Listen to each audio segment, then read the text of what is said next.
सभी प्यारे दोस्तों को हमारा नमस्कार। यूपीपीजीटी की प्रिपरेशन करने वाले जितने भी हमारे साथी हैं वो हमारे इस चैनल पर जरूर आ जाएं, क्योंकि यहाँ पर चल रहा है महासंग्राम।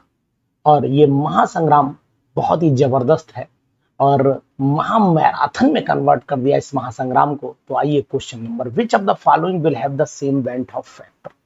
कि इसमें किसका वेंट ऑफ फैक्टर सेम आएगा। तो भैया अगर हम इसको आयनाइज कर लेते हैं तो यानी कि अगर हम K3Fe Cn का होल 6 इसको आयनाइज करते हैं तो ये टूट जाएगा 3K पॉजिटिव में, और आपका Fe Cn का होल 6 ऊपर आपका 3 नेगेटिव। टोटल यहाँ पर 3 + 1 यानी कि 4 आयन बन जाते हैं। यहाँ पर भी देख पाएंगे तो एल्यूमिनियम और नाइट्रेट, इनको भी अगर आप तोड़ करके देखते हो तो AlNO3 का होल थ्राइस यानी कि ये भी अगर टूटेंगे तो Al ट्राई पॉजिटिव और 3NO3 नेगेटिव, 3 और 1 4 बनेंगे। तो कहने का तात्पर्य कि हमारा आंसर यही जबरदस्त परफेक्ट आंसर है कि इसी के बराबर होगा। तो वेंट ऑफ फैक्टर हमेशा आई के वैल्यू के बराबर होता है साथियों, और उसी के अकॉर्डिंग हम लोग ये आंसर भी सेट कर लेते हैं। नेक्स्ट क्वेश्चन पढ़ते हैं। टॉलिन व्हेन रिफ्लेक्ट विद Br। टॉलिन को जब Br2 के साथ में रिफ्लेक्ट कराते हैं तो आपको पता होना चाहिए रिफ्लेक्ट का मतलब है हीट करना, और इन द प्रेजेंस ऑफ सनलाइट। तो यहाँ पर आपने लिया टॉलिन। ये रिएक्शन भी मैं आपको करके दिखा देता हूँ। यहाँ पर आपने ये टॉलिन लिया और सनलाइट की प्रेजेंस में जब ब्रोमीन अटैक करेगा तो आपको ध्यान देना पड़ेगा कि यहाँ से रिप्लेसमेंट होगा, मतलब HBr ऊपर से निकलेगा, एल्काइल ग्रुप से निकलेगा, और प्रोडक्ट आपके सामने होगा यहाँ पर CH2Br यानी कि बेंजाइल क्लोराइड यहाँ पर प्रोडक्ट होगा। बहुत ही जबरदस्त क्वेश्चन है, बहुत ही इंपॉर्टेंट है, इस बात का आपको ध्यान देना पड़ेगा। नेक्स्ट क्वेश्चन चले आते हैं। An organic compound A which undergoes haloform reaction. और हैलोफॉर्म रिएक्शन ये जा रहा है, तो इसका मतलब ये परफेक्ट हो गया कि हैलोफॉर्म रिएक्शन या तो एल्डिहाइड होंगे या कीटोन होंगे जिनमें CO ग्रुप या COH ग्रुप रहता होगा।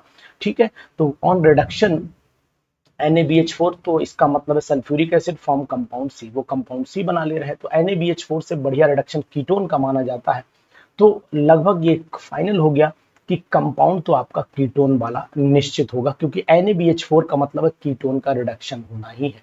और आपका मोनोओजोनाइड करा है तो आपका D मिले और डी हाइड्रोलिस यानी कि C बना, which forms monoozonide D on hydrolysis in the presence of zinc dust only acetal. अरे तो सिंपल बात है, एक तरफ मिथाइल होना चाहिए, एक तरफ इथाइल होना चाहिए।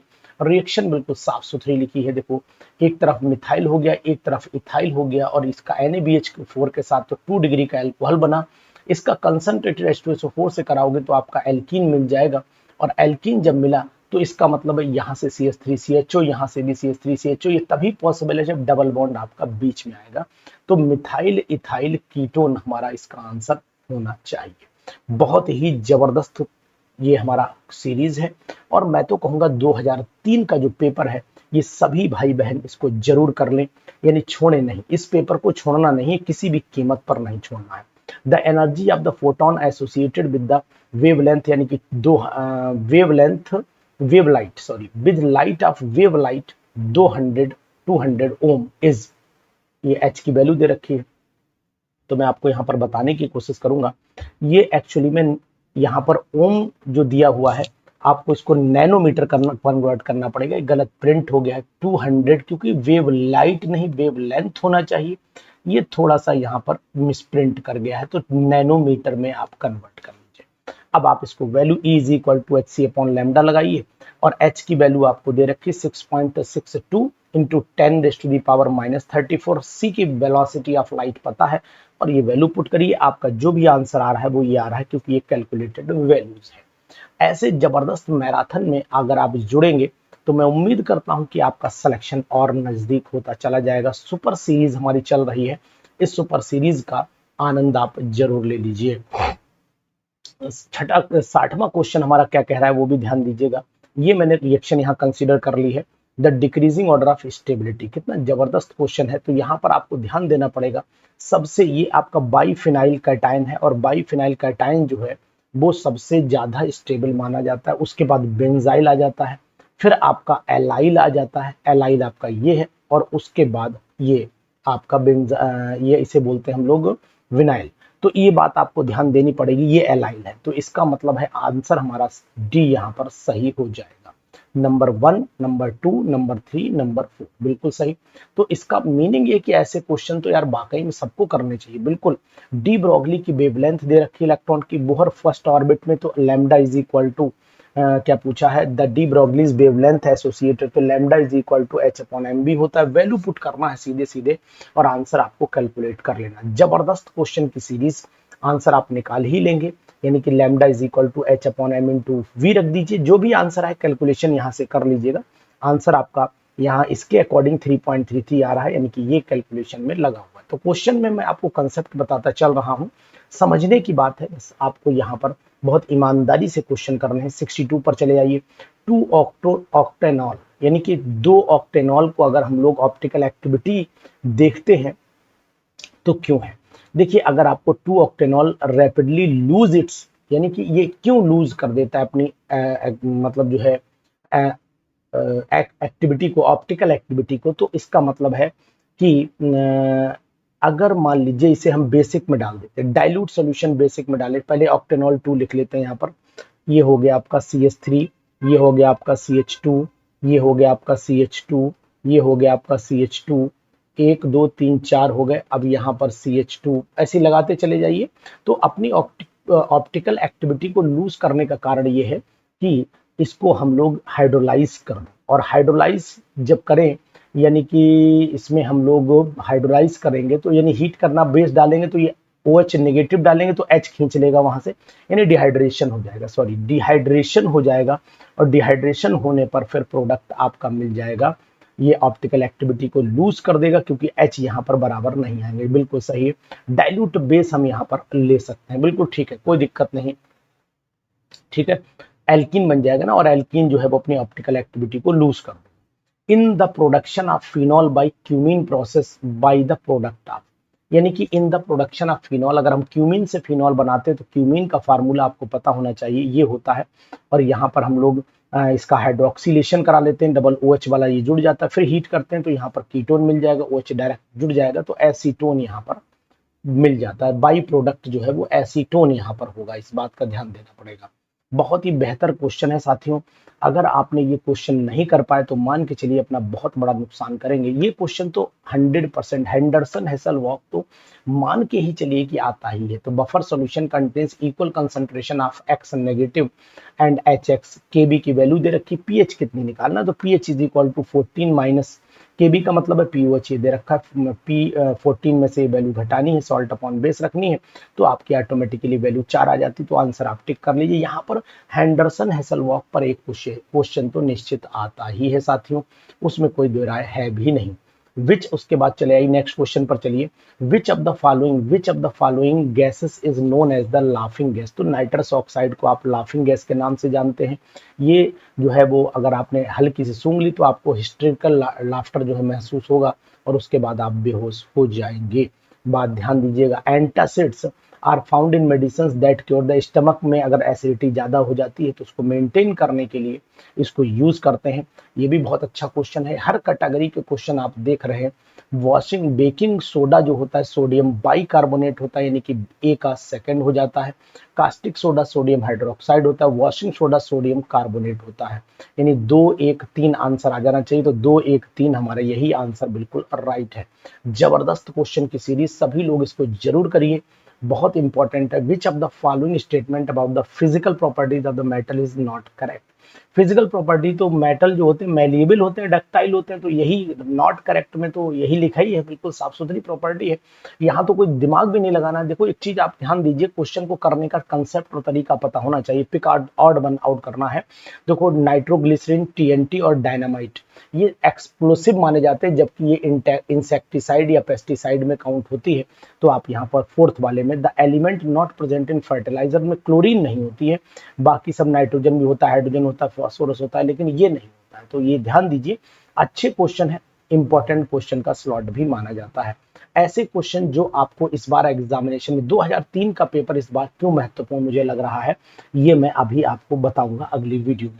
ये रिएक्शन दे रखी है, heat of the reaction, Q for the reaction is, ये दे रखा है, निकालना है। तो यानी इस रिएक्शन के लिए क्यू निकालना है, तो कुछ नहीं करना, M इसको इसमें जोड़ना, इसको 2 से मल्टीप्लाई करना है, यानी कि 251 प्लस और इसको 2 से मल्टीप्लाई कर देना है, तो यानी कि इसमें जोड़ लेना पड़ेगा ना, XO जोड़ना है, माइनस करना, 2 से मल्टीप्लाई करना है, माइनस कर 2 से मल्टीप्लाई करोगे और माइनस कर दो वैल्यू, तो यहाँ पर आपका ये हो गया, 2 से मल्टीप्लाई करोगे तो ये हो जाएगा आपका 2 अट्ठे 16, 2 अट्ठे 16, 2 नेम 18 और यहाँ पर एक के बाद 181 हो गया यहाँ पर।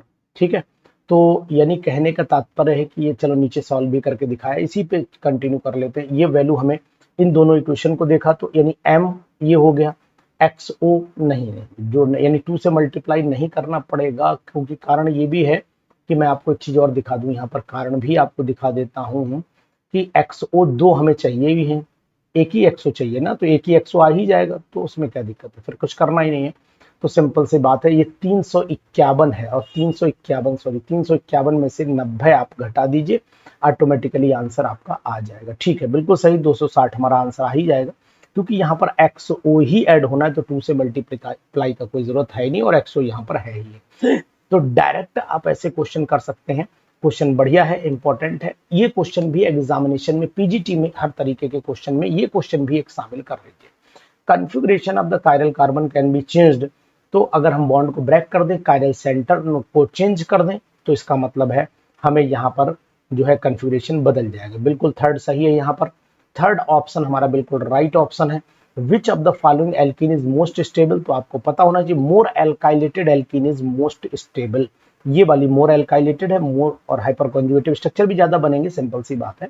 The number of the stereo isomers भी कैलकुलेट करने के लिए बोल रहा है, तो इसमें अगर हम देखेंगे तो यहाँ पर एक ऑप्टिकल हमें मिल जाएगा और यहाँ पर आपके दो मिल जाएंगे, दो ऑप्टिकल हो गए, दो इसके ज्योमेट्रिकल हो गए, टोटल 4 हो गए। ठीक है, तो दो ऑप्टिकल, दो आपके हो गए ज्योमेट्रिकल, टोटल 4 आइसोमर्स हो गए, क्योंकि डबल बॉन्ड लगा है और इसके इधर भी एक है, इधर CH3, तो दो तो मिल जाएंगे सिस और ट्रांस, और उसके बाद ऑप्टिकल में भी दो मिल जाएंगे डी और एल फॉर्म में। ठीक है, मैच द लिस्ट, यानी कि HBZ reaction alpha halogen acid, यानी कि ए का फर्स्ट हो जाएगा, और HB हेल्प वोलार्ड जेलेंस्की रिएक्शन हो गई। रिफॉर्मेट्स की रिएक्शन जो है प्रिपरेशन ऑफ द बीटा, क्या कह रहा है, आंसर यूजिंग द कोड। अच्छा ठीक है, और उसके बाद क्लेजन और फ्रीडल क्राफ्ट है, तो फ्रीडल क्राफ्ट रिएक्शन जो है वो कौन देता है, ये आपका डी का थर्ड हो जाएगा, डी का थर्ड हो गया। Claisen condensation preparation of the beta keto ester, तो ये ester beta keto hydroxy ester हो गया और कीटो एस्टर हो गया, तो क्लेजन में तो आपका हाइड्रोक्सी बनेगा और रिफॉर्मेट्स की में आपका कीटो एस्टर बनेगा, तो यानी ये हमारा आंसर सेट हो रहा है। ए का फर्स्ट सेट हो रहा है, चलिए देख लेते हैं। ए का फर्स्ट सेट हो रहा है, फर्स्ट में ऑप्शन 3 4 दिए होंगे, हाँ, ए का फर्स्ट, बी का सेकंड, सी का फोर्थ और डी का आपका थर्ड, ये भी मिलान कर लेते हैं, कोई बात नहीं, सही है, बिल्कुल दिक्कत नहीं है। एल्काइलेशन है, क्लेजन बीटा कीटो एस्टर है, रिफॉर्मेट्स की हाइड्रो, ठीक है, डन। यानी कि यहां हमने थोड़ा सा रिफॉर्मेट्स की जो है वो बीटा, बी का देख लेते हैं एक बार, बी का देखना पड़ेगा, रिफॉर्मेट्स की बी का हमें सेकंड और सी का देख ले एक बार,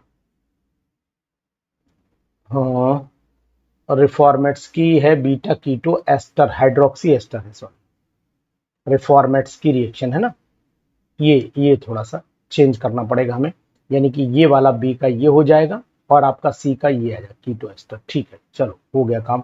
तो यानी कि अब हमें इन क्वेश्चंस पर भी थोड़ा सा गौर करना पड़ेगा, यानी कि ये हो गया आपका बीटा कीटो हाइड्रोक्सी एस्टर और क्लेजन में होगा कीटो एस्टर। ठीक है, डन। तो ये भी हमें ध्यान देना पड़ेगा, इंपॉर्टेंट है, आपको कहीं कहीं भी क्वेश्चन भी जरा भी लगेगा तो दम पेपर में है। विच of the following compound will react with the Grignard agent, which of the following compound will react with Grignard agent, तो कौन ग्रिग्नार्ड एजेंट से रिएक्शन करेगा, तो इसका मतलब है जो ये साइड वाला है यहाँ से निकले अल्केन बनाएगा, तो इस सिंपल सी बात है, हम इसी पर जाएंगे, क्योंकि ये एक H आसानी से रिलीज करके, और यहाँ पर यानी कि इसे बोलते हैं हम लोग टर्मिनल एल्काइन बोलते हैं, और टर्मिनल एल्काइन आसानी से रिएक्शन कर जाते हैं। एल्डिहाइड पर चले आइए, aldehyde ketone with alpha bromo ester and, तो आप ये जानते हैं ये बीटा कीटो, अभी जो ऊपर रिएक्शन हुई थी आपको बताई थी रिफॉर्मेट्स की रिएक्शन, बीटा हाइड्रोक्सी एस्टर जो था रिफॉर्मेट्स की रिएक्शन वही है, ये पूछ लिया दोबारा। The mechanism of the ozone formation is based on, तो ओजोन का जो फॉर्मेशन है वो किसके द्वारा अरेंज किया गया। ये क्वेश्चन भी बहुत आया था। ओजोन का फॉर्मेशन आपको अगर मैं बताऊं, यहाँ पर मैकेनिज्म ऑफ द, यहाँ पर ओजोन नहीं ओसा जोन होना चाहिए, ओसा जोन होना चाहिए। तो ये आमाडोराई रीअरेंजमेंट, ये भी 2021 के पीजीटी में आया हुआ क्वेश्चन था। अगर मैं कहूं सभी साथियों, which of the following will not be stabilised by, तो रेजोनेंस इसमें बनेंगे ही नहीं, तो इसका मतलब ठीक है बिल्कुल। विच of the following is found when ethyl acetate is treated with sodium, तो ये आपको एसिटोएस्टिक एस्टर बनता है। बहुत ही जबरदस्त पेपर है भाई साहब 2003 का। तो मैं तो कहूंगा सभी साथी इसको बिल्कुल छोड़े नहीं। मैं इसके सलाह दूंगा कि 2003 का पेपर आप बिल्कुल नहीं छोड़िए, नहीं तो नुकसान होगा। तो ये बात ध्यान दो। जर्मेनियम को हम लोग जोन रिफाइनिंग से प्यूरिफाई करते हैं। अरे among the following oxide, super oxide जो है वो KO2 है, ये भी आपको ध्यान देना पड़ेगा। और CuO बेसिक ऑक्साइड, CuO जो है वो नॉर्मल ऑक्साइड है, Na2O2 पर ऑक्साइड में है, KO2 सुपर ऑक्साइड है। ये रिएक्शन आपने 83 वाले को कंसीडर किया है, तो आपको क्या करना है, heat of formation of water, यहाँ पर heat of formation of water ये निकालना है। तो कुछ नहीं करना है, इसकी वैल्यू को आपको इनकी वैल्यू को जोड़ना है, इसमें से इस वैल्यू को घटाना पड़ेगा, CH4 की वैल्यू को घटाना पड़ेगा। तो 83 वाले बुक को आप जो है थोड़ा सा ध्यान दीजिएगा। Heat of formation enthalpy in the formation of 1 mole of compound from the element in their standard values, तो वो दे ही रखी है, कोई दिक्कत नहीं है। Consider the following thermochemical reactions, और इनकी मदद से आपको हीट ऑफ फॉर्मेशन वाटर की निकालनी है। तो हीट ऑफ फॉर्मेशन जितना वाटर बनाओ, 1 मोल वाटर में साफ ही साफ दिख रहा है कि x कैलोरी पर मोल यहाँ पर दिखाई दे रहा है। तो ये heat of formation of water होगा, ये नहीं होगी। हमेशा मॉलिक्यूलर फॉर्म में रिएक्शन ली जाती है, तो फिर आंसर हमारा जो है वो 1 होगा, x किलो कैलोरी पर मोल। ये बात आपको ध्यान देनी पड़ेगी, जेड नहीं हो पाएगी क्योंकि यहाँ वाटर का बनने की बात हो रही है। उसके बाद कंसीडर द फॉलोइंग कंपाउंड, ये कंपाउंड आपके सामने दिखाई दे रहे हैं, इनकी रिएक्टिविटी ऑर्डर न्यूक्लियोफाइल की तरफ देखनी है। तो मैं आपको बताने की कोशिश करूंगा कि यहाँ पर हेलोजन एटम, यहाँ पर भी Cl लगा है, लेकिन ये डायरेक्ट डबल बॉन्डेड से ये नहीं। तो सबसे पहले ये, और यहाँ पर इसके ये सबसे मतलब ऑर्डर ऑफ रिएक्टिविटी में कहें तो ये ऑलरेडी स्टेबलाइज हो चुका है, तो डी वाला तो स्टेबलाइज हो गया ये, और सबसे स्ट्रॉन्ग ये, उसके बाद नंबर ये आओगे, और मतलब डी, फिर बी, और फिर आपका ए, फिर सी, यानी कि सी मोर रिएक्टिव, उसके अब कम ए हो जाएगा, उससे कम बी, फिर डी हो जाएगा। क्योंकि आपको यहाँ जानना पड़ेगा कि CCl बॉन्ड की डिस्टेंस और उसकी डबल बॉन्ड से दूरी मायने रखती है स्टेबिलिटी के लिए। तो यहाँ ये आंसर भी आप लगा सकते हैं। उसके बाद चलिए नेक्स्ट क्वेश्चन पर।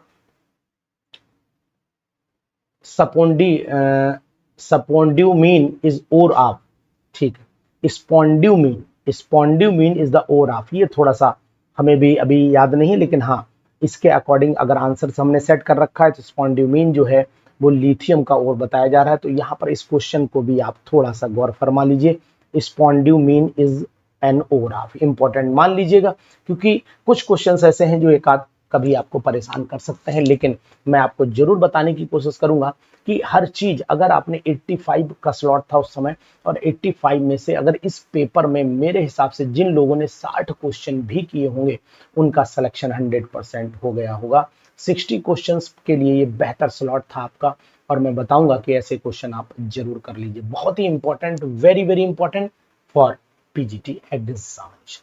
Thank you.